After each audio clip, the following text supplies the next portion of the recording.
saja ku Tribun Gayo.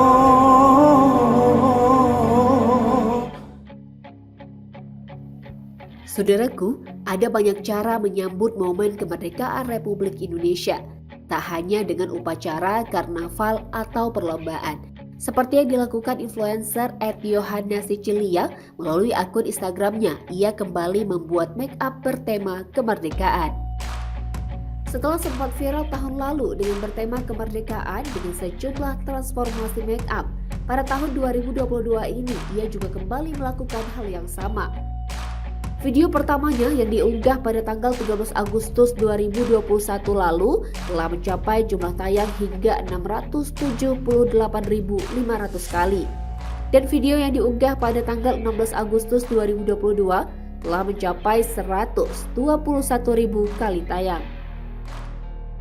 Dalam video tersebut, beauty influencer yang akrab disapa Yoyo ini membuat sejumlah transformasi make up. Mulai dari make up layaknya pejuang terdahulu, lengkap dengan riasan seperti darah, hingga penampilan cantik dengan riasan berbusana merah. Ia pun dibanjiri komentar pujian karena hal tersebut, karena ia dianggap sangat totalitas.